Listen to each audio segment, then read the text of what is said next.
Automation. If you're not using automation, you're behind. You're not going to have your business too much longer. There is somebody in a garage or a closet or a basement somewhere who's figuring out how they can do what you do automatically.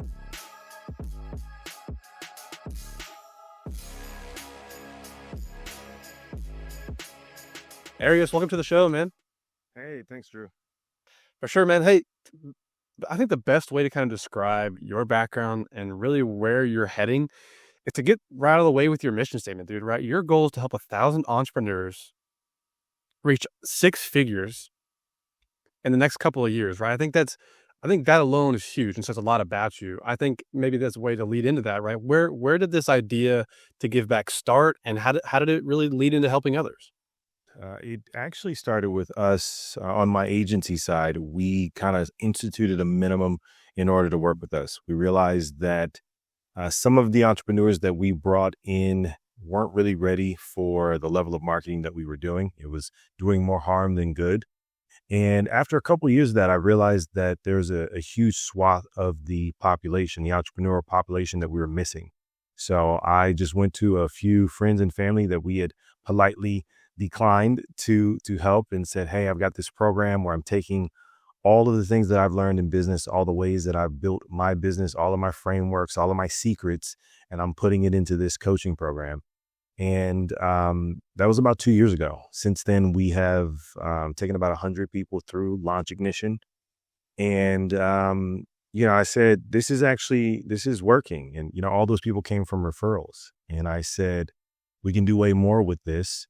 And since I tend to go overboard on things, I said, well, let's create a ridiculous goal we did 102 years. I said, why not help 1,000 entrepreneurs in the next 2 years? So 10x it, make six figures or more. And then the other side of the goal is to help 100 entrepreneurs make seven figures within a year. And to your point, to an early on point you made, right? A lot of the business things you learned early on, was every step of that business education done personally, or is it kind of a world that you were born into? I I definitely didn't have any formal training in this thing called entrepreneurship. That's for sure. I started, at the age of like 10, 11. My first entrepreneurial pursuit was a dog walking business. I noticed there's a lot of dogs in the area barking, but I never really saw them outside. So I grabbed my cousin. We went knocking on doors, and we asked him if we could walk the dog for $5.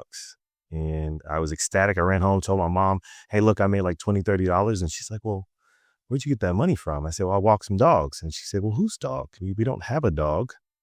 And I told her, me and my cousin, we went knocking, and she freaked out. She's like, you went knocking on strangers' doors? So, it rose and fell the same day, but I always say I got entrepreneurship, honestly. And, since then it's been a trial and error, deal. I've started many businesses. I've lost at many businesses. I've made tons of mistakes, but eventually it landed me here. And I think that's great too. A lot of our conversations we've had, especially for entrepreneurs that weren't born into that lifestyle, right? It was never their first opportunity that stuck. And so that's a message that I think constantly needs to be discussed for people who are trying things and trying these side hustles or trying the small businesses. To that exact point, man, hey, that first one you do, that first 10 you do, it may not be the one that sticks, but if one of them sticks, you're out to the races, man. So no, I love that background. To that point, was there something about like the adversity of a lot of that kind of continue to keep kind of growing and scaling and leading to future successes? Um, I think that most great entrepreneurs, most great businesses are typically born out of some kind of struggle, some kind of pain, or maybe some kind of serious need that's in the market, which is also pain for the customer, right? Um, so yeah, I think the adversity of my upbringing built me for this unique lifestyle, because being an entrepreneur is not for the faint of heart. It is a constant mental and emotional grappling session. So yeah, I think everything that I went through in my childhood and,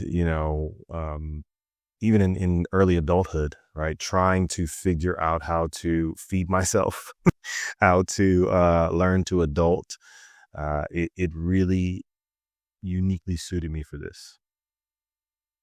And throughout that journey, what eventually led you down this path of eventually kind of taking part in this marketing agency? How did you get into this world that, again, helps really bring up other people's lives or businesses and again, continue to help them scale and grow themselves? I think all of the mistakes I made, I started in the entertainment industry in San Diego and LA. And when I ended up moving back to Texas, which is where I'm originally from, I got into digital marketing at the largest digital marketing firm in the world at the time, which was Reach Local. I think they've rebranded since then. And that's where I got my formal training in digital marketing. And, I eventually ended up starting my own firm, and in doing that, I made a ton of mistakes, right? I made enormous amounts of money. I lost enormous amounts of money. I hired too many people too quickly. I hired too few people too slowly. All those things in the process and all those lessons led me to say, I wish that there was some kind of program that would help me bypass a lot of the pitfalls and the hurdles that I went through. And, Launch Ignition was born out of that. And it was very informal at the time. It was just a coaching session. And now it's a full, business. I think the first year we did, I think 50 to 56,000 in that business. It was kind of a side business. And, it's grown, many times that in the six figures, and we're getting closer to seven.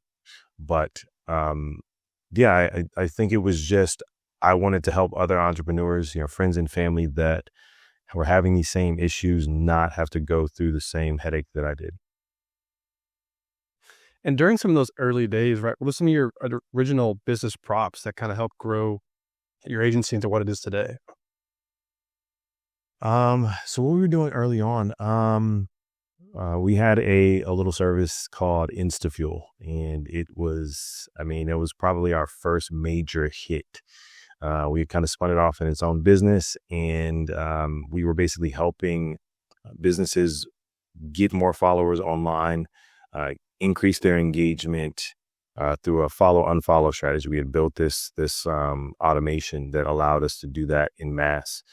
And it was amazing, right? We had hundreds of clients paying on a subscription basis. So it was the first time we had one particular service that was, producing six figures a month.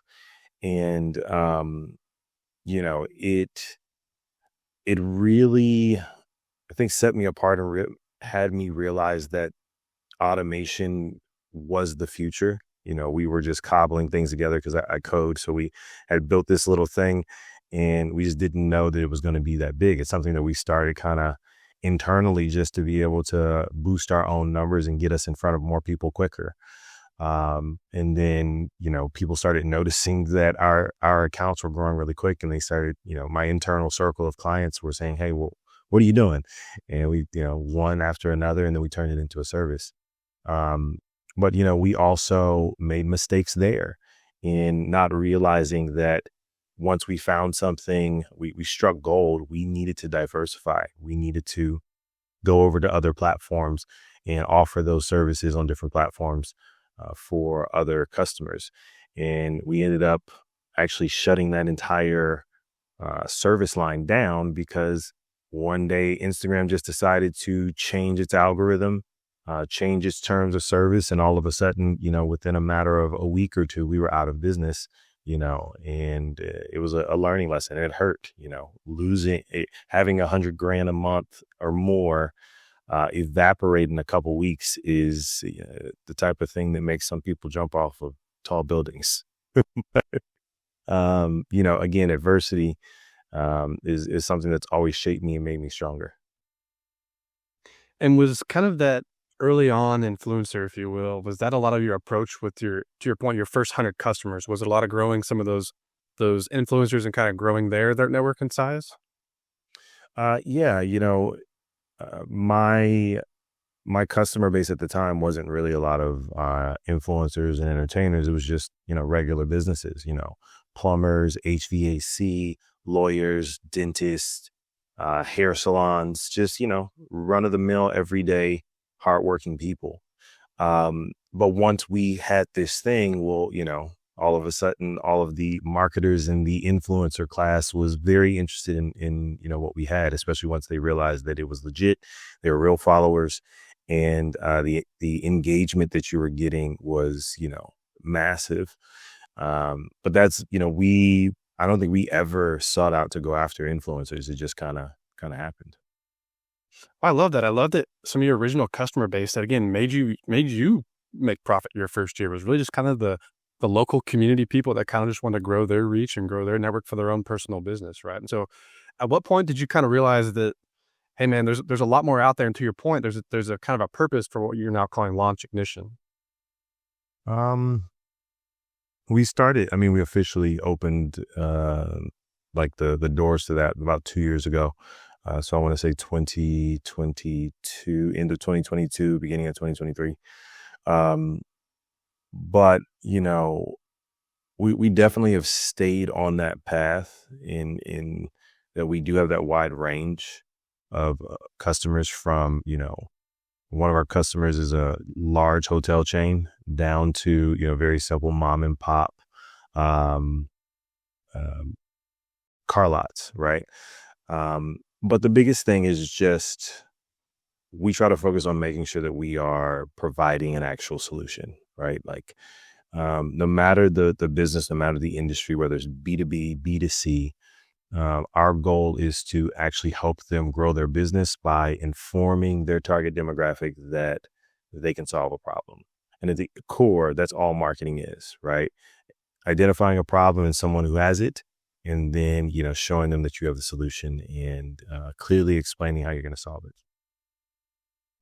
Well, I love the perspective of it too, that even some of your development and work with your customers isn't even just a marketing related. Sometimes it's stepping back and helping them kind of redefine their foundations. Can you talk to us about a little bit of that approach you have with some of those customers and how, again, it scales them up for the next phase? Yeah. So there's a company in Ohio. They're in Cleveland, Ohio. It's called Ohio Laser Cleaning. And they literally use lasers to clean heavy machinery. So think tractors, conveyor belts in, huge industrial spaces. They clean concrete. They even clean wood and more delicate things. But they were starting this business, really trying to get a handle on it. They, had a couple customers, but their biggest issue was how do we market this thing? And they first came to us, like you said, hey, we just need more customers. And, upon further inspection, I said, well, how do you do what you do? And he gave me a whole lot of very technical terms. And 45 minutes later, I'm like, okay, that won't fit on a postcard. So we need to kind of condense this thing down. And what we realized is his issue wasn't really just a lack of leads in trying to make more sales. It was more structural. It was, you need to be able to clearly delineate how you go from point A, your customer has a problem, to point B, you've solved it for them. And you need to lay that out clearly and very plain for the layman, right? Someone with a sixth grade education to be able to understand. And taking him through Launch Ignition forced him to really segment every step of the process. And in doing so, not only did he better understand it himself, it makes it easier for him to sell it, but it also informed his team, right? They had been doing this thing, but they had never really sat down and mapped out the process. And a lot of entrepreneurs suffer from that. They make things way more complicated than it has to be. They don't take the time to truly figure out how they make the thing that they make. And that's what keeps them from being able to scale. There's no shortage of people out in the world that need, various products and services. However, you being able to convey that you're the one that can solve that problem, and more importantly, you being able to solve the problem quickly and efficiently, is typically the biggest issue that I see with a lot of early entrepreneurs.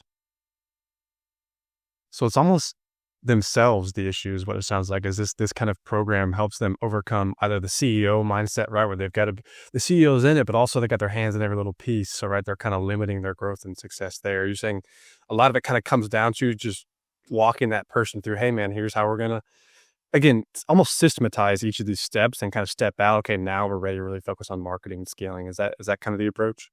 Yeah, exactly.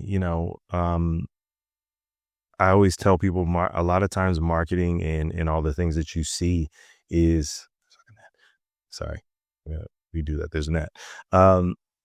So yeah, a lot of the things that you see when it comes to marketing is just an excuse to um, put a marketing message in front of you, just to keep you top of mind.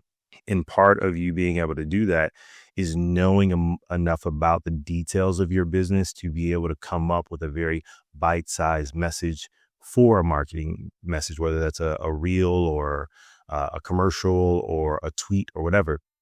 So in doing this kind of background work of sequencing your business and kind of getting it organized, not only do you kind of cement it for you and your team, but you also now have all these bite-sized parts or modules of your business that you can build marketing messages around. And I'm guessing, again, that obviously leads right into your mission statement of helping those 1,000 people reach six figures. How does AI integrate into this, and how does it create a unique experience for each user? Yeah, we started this thing with kind of just cobble together documents and spreadsheets that we've been using for years, and a couple project management tools and some custom little systems that we had built. But the day the earth stood still is what I call it, when Chat GPT hit the market, which was, I think it was less than 2 years ago, which is crazy if you think about that. We watched it for a few months, maybe 3-4 months, and we realized this thing is huge. It's not going anywhere. It's not a fluke. And we realized if we were going to not be put out of business, like this new thing, we had to figure out how to use it, how to infuse it into what we were doing. So we took our existing framework, because we had already built a software. We already built a software using this. And now infusing AI, it allows the entrepreneur or the user to, instead of kind of keying in everything manually and all the frameworks and all the forms that we've built in order to produce things, AI just asks a few questions and then it produces something, and then it asks a couple more questions, and you kind of go back and forth with this thing, massaging it until you've got your entire business out of your head and on paper. And then from there, it starts to build out all kinds of materials that you can use. So let's say you wanted to build a course. It has a software. A piece of the software is a presentation creator. So it'll take all the components of your business and it starts to make presentations that you can then use to share your screen. And then you've got a course. It creates follow-up emails. Now that it knows an enormous amount about your business, it can create those nurture emails that you can just copy and paste into a autoresponder. It creates copy for Facebook ads and social media posts. It comes up with ideas for content. So it'll produce 330 hooks and headlines that you can use as kind of a basis to create, kind of build a creative profile around for, say, a video or, your next social media post. So, the AI pulls all the information out, asking strategic questions, and then it kind of uses that generative AI ability in order to create all these assets. Hey, Frontier family. If you're finding value in today's episode, then Nathan and I want to tell you about a Facebook and LinkedIn community we're trying to grow of like-minded entrepreneurs who want to learn more to earn more. We share and discuss relevant topics, strategies, ideas, and overall ways to grow your net worth. So, if you're interested in learning more, check down in the description of this video or this podcast to find the links to those pages. All right, let's get back into it.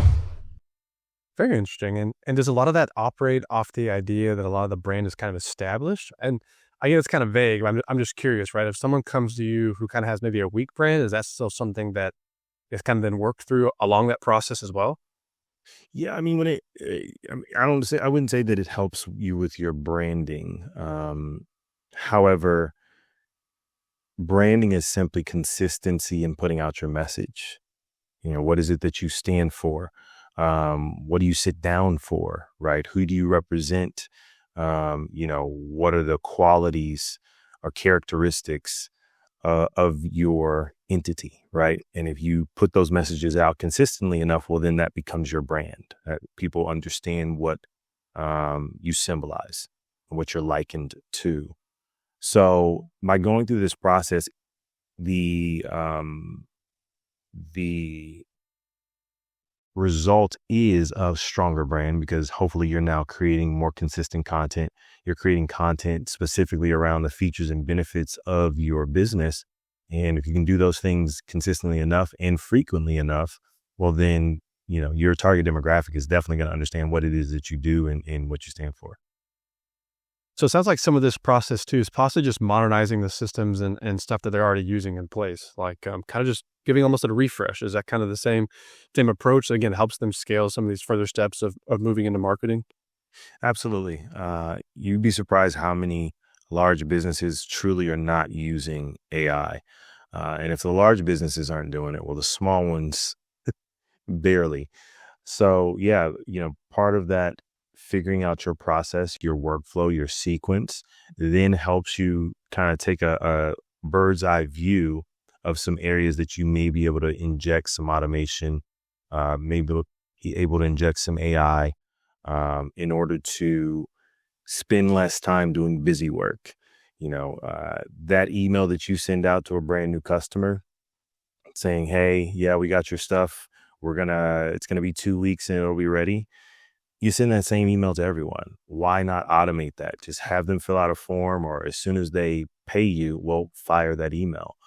But if you haven't sat down and taken the time to realize that's part of your process, well, you'd never even think that it was possible to automate it because, you know, it's just something that you do. It's a reflex, and then you kind of move on. So is some of that too just like a continued improvement of, hey man, we're looking at a process and we're always looking at new ways to either improve it or change it up a little bit? It is. And, you know, I think the better entrepreneurs intuitively do that. However, um, a lot of times once they get something that works, they stop looking to improve, right? They kind of sit down and then it's just, you know, round peg, round hole, square peg, square hole, you know, over and over and over again. And eventually you stop looking at ways to do it better. You get faster, right? But you don't look at the process and say, hey, can we swap out this process? Can we swap out this tool in order to do it better?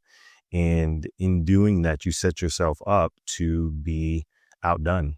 There's always someone somewhere looking to eat your lunch, right?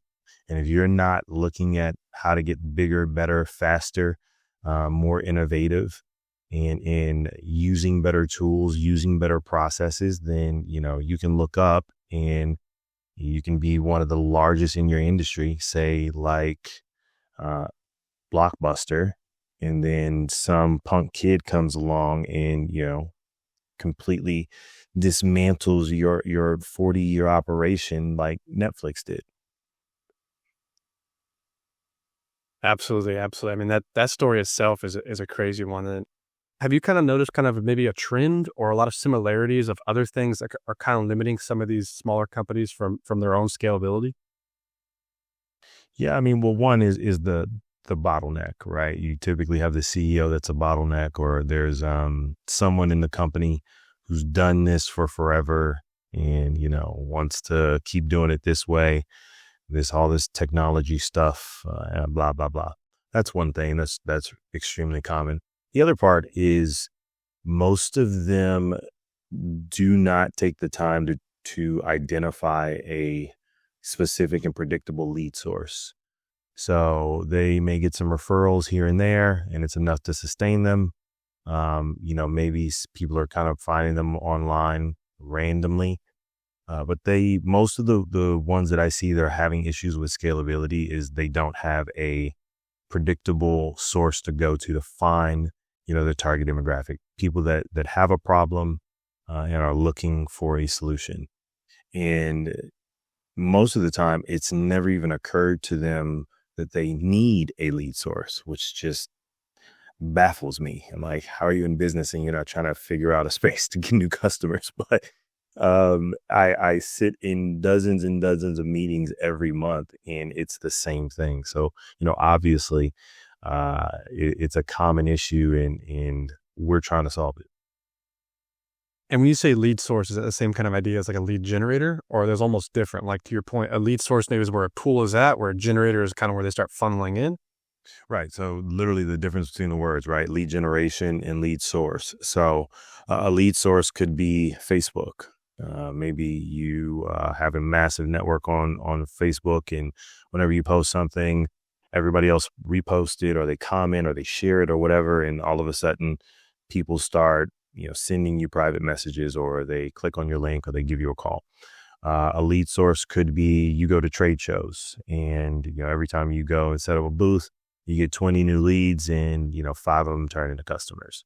A lead source could be a referral partner, right? Say you're in the finance industry, and you're a financial advisor, and you work with a whole lot of tax attorneys or tax advisors, and they send you clients regularly, and that's a lead source.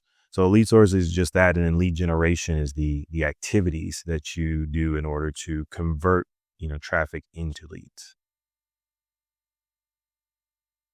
So they weren't even at that first step. Like they didn't even know where to look when it came to find their customers. People were just kind of showing up at their door, and they're going, "Oh, great, that's awesome." Exactly. And that's the danger for a lot of them, right? They get leads, but they have no idea where they're coming from, right? Or they have a loose understanding, but they've never sat and said, okay, how did you hear about us again? Oh, Lisa. Oh, yeah, I know Lisa. Lisa's one of my best customers. Okay. And where did you? Oh, you saw us on TikTok. I didn't even know we were on TikTok. Okay. Right.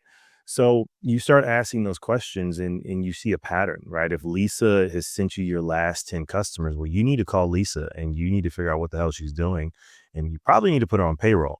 But, you need to take that time to really pin down what your strongest lead source is. You need to develop that lead source. And then once it's, pumping leads regularly, and you can put a number to it, because recognize I said a predictable lead source. Once you can say, hey, every week or every month, we're going to get this many from there, and you can prove that thing, then try to find and develop another lead source, and then another and another. And then you build a very strong and predictable business. And some of that breaks into the analytics, right? To the point of the first step really is having that lead source. Get one rolling and go from there. But to that point, when do you feel like is a good time to maybe sit back and start reflecting? You at like 90 days, 6 months, 9 months, like what's kind of to your point, what is your predictable point that you've decided, hey, that's how much we're going to get on the next one? We look day to day, week to week, right? If you are not looking at how many leads are coming in like regularly, well, then you definitely don't want to do month. Well, yeah, I mean, we do a monthly review, but I mean, I can't wait a month to realize that we suck. I need to know that we're not getting enough leads in, which that's the reason why we're not getting enough sales. I need to know that as soon as possible so I can course correct before the end of the month. So, we look at those things daily, weekly. We go week over week, month over month, quarter over quarter, and then that rolls up, for the year. And, we do paid ads, we do organic stuff, and we're trying to figure out what's getting us the best return. And that's a good point. I guess I was maybe more so coming from someone like starting out, right? For someone who just maybe found that source. So kind of realizing that, hey, that's the time to move on. You kind of figure that's maybe after like 30 days, you've kind of gathered that data, and now time to find another one. Yeah, I would say 30 days is a good, mix. The more often you check, the more likely it is that you're gonna continue to get those things in. But if you want to judge seriously, yeah, 30-day period is a good period. And that's a great point, because I think some of that too may come down to just not being aware of being in the right pool. Where can they go to find that niche source for their product or service they're trying to provide? Honestly, man, every industry and every business is different. What I always tell people that are first starting out is you need to 10x everything, right? If you 10x your output, you should be able to at least 2 to 3x your input, right? So, hey, post more on social media, right? If you were doing one post a week, well, figure out how to get to 10. If that's all you're doing is posting on Instagram, well, can you get to Instagram, TikTok, and Facebook, right? If you're only get outside of social media, are you going to any networking events, right? And hey, my goal is to get 10 numbers in the next 2 hours of people that might have a reasonable, need. And I'm going to go to 2 networking events a week. Awesome. That's 20 new leads, right? That's what, 80 a month. Awesome. I've got a business partner. He's going to go to 2 other ones. Well, now we're at 160 leads from that plus the social media. All right. So we're going to do social media ads. We're going to do ads on this one because we've only got a budget of, $500 or $1,000, whatever it is. And we're going to see how many leads we can get out of that. And now that one's going, and we're going to start doing ads on YouTube, right? When you start adding all of these activities on, you're putting out enormous amounts of activity, right? You're reaching out to a lot of people. You're exposing your brand to enormous amounts of people, and the leads start coming in. The biggest thing is, are you making sure that you're capturing all of that data in one space so that you know where the leads came from, and you can start to judge your efficacy, not only in, the amount of collection, but did they convert into customers? And if you start looking per lead source, you start realizing where you should spend more of your time and your money. Now, a lot of that lead source you want to direct through like something you own yourself, right? Like a website or like a funnel or something like that, right? Like you don't want to send them right to maybe, for example, like your YouTube page. You want them to go through your website, but they can maybe lead them to YouTube or so on and so forth. Is that kind of the right understanding as well to track those analytics correctly? Absolutely. So, I go to networking events all the time, and the first thing people want to do is like, oh, let's connect on LinkedIn, or why don't you get my Instagram? Your Instagram's got 500, 600, 1,000, 10,000 people. You're not going to remember that person, right? They're going to be a sea of followers that you probably never talk to again. The other thing is, and most people can't imagine this, but Instagram can shut down at any time, right? They could, like TikTok. TikTok is currently on the outs. The U.S. government is trying to ban it from being able to operate, here. So you built your entire business around TikTok, and now it's gone. So what are you going to do? The one thing that someone can't do is they can't ban or 86 your relationship if you have a direct contact. If you have a phone number, if you have an email, if you have an address, you own those things. So yeah, I would say the first thing you should be trying to do with anybody that you talk to that's remotely interested in your business is you need to get them off of a platform. Do not send them directly to Mark Zuckerberg. You need to get them in a space that you can control for a couple reasons. One, the platform, like I said, the platform could get shut down. They could cancel your account. You could get hacked. There's a lot of different things. But two, it's cheaper. It's way cheaper for you to send messages through email or through text message than paying platforms to serve ads to your followers. So it makes way more sense. It's cheaper, it's faster, it's more direct, and it allows for a more authentic and speedy communication. And I would love to expand on some of that directness, right? So either you have their number or their email. And so you're hitting them with targeted stuff. Now it sounds a little weird, but yeah, at that point, right, you're following up with an audience who is interested in your area, right? You have control of that, and it's direct to an audience that has interest in what you're doing. Could you you mind expanding on that if I missed anything? No, you got it dead on. So, you know, the the website, funnel, landing page, all of these terms many times are used interchangeably.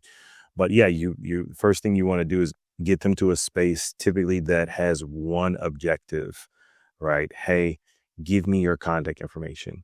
There aren't 20 different things on there. Yeah, I know you've got 5 books and you've got a course, or have 12 services but get them to a space that it has one objective. And that objective is, hey, give me your name, phone number, email, right? 3 pieces of information, pretty simple. And then from there, you can kind of maybe take them to another page with another objective, right? Which is typically, I want to kind of enrich the data and I want to learn a little bit more about you as a customer, right? And I can do that either by showing you a video and seeing how long you watch it in order to get you some information. Or I can have you maybe fill out a survey, right? To get a little information to see if you're qualified, like what we call in the industry, marketing qualified, as a hot lead, right? Are you trying to solve your problem today, next week, next month, next year, right? So that lets me prioritize whether I need to give you a call now. Do you actually have a problem? Can you afford my products and services? Hey, I charge 50 grand. Can you afford $50,000? If you can't, well, I mean, I'll send you an email, but there's no point for me to drop what I'm doing, and get on a call with you. So, giving them one objective at a time, giving them one task at a time, and eliminating distractions on the page is probably the best thing that people can do. And that's where landing pages and funnels kind of come in. They are designed to give you one objective at a time, kind of like a parent will give a child or a baby one fry. Hey, eat that. And then I'll give you another fry and another one, right?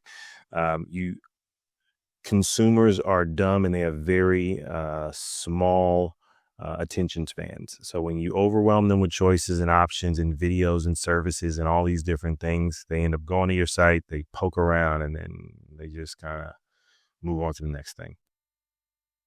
Just touching on the points you talk about, keeping things simple and flowing through the objectives, I think is key. But with that, do you feel like there's other future trends that you're seeing with some of these funnels or these web developments that some young entrepreneurs should be aware of? Yeah. So, clean, linear, kind of the one page look is definitely, testing wise, what we're realizing is easiest. And that's simply because, 80 to 85% of all traffic on websites is on a mobile device. So, we realized a while ago that we needed to start designing mobile first and then, desktop second, because the majority of people are going to experience it on their phone. So we need to spend the majority of our time and what we're building on the phone, right? Does it look good? Is it easy to navigate? Are the words clear? Are the images clear? It's not stretched all the way across and you can only see the center. We realized that building there was the biggest thing. So, trying to keep things as simple as possible, trying to minimize the amount of text. Unfortunately, people don't read anymore. They definitely don't read books. They don't read newspapers, if you can even find one. They barely read emails, and they definitely don't want to read the massive chunk of text on your website. So break it down into its simplest form, boil it down to only the most pertinent information. And more importantly, make it interesting. You need to make it a little sexy. It's got to be entertaining, even when you're talking about your boring business.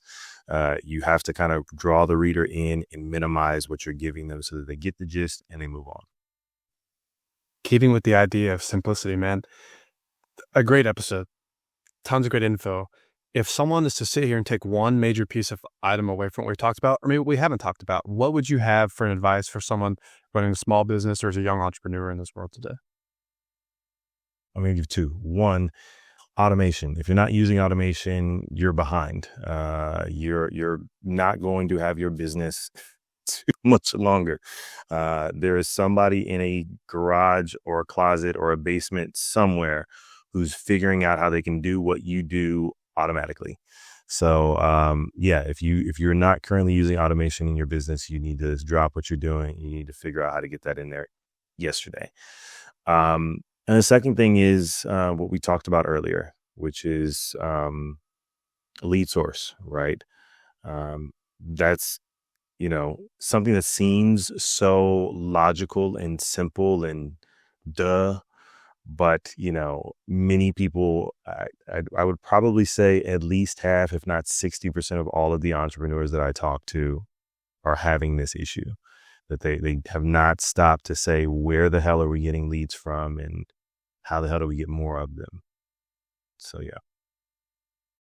Well, great, man. And on that note too, were there any early education items or even items you're aware of today that kind of have helped you recently in your growth, right? Whether it be from podcasts or books or from some other people that you know. Do you have any good recommendations for people wanting to learn more?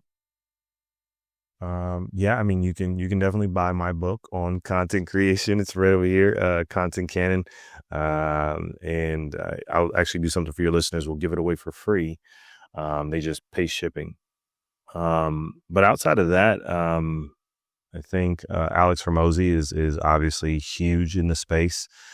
He is just, most people want to say, an overnight success, but he's been in this industry for a very long time. He's worked his butt off to get where he is, and he has dialed it in.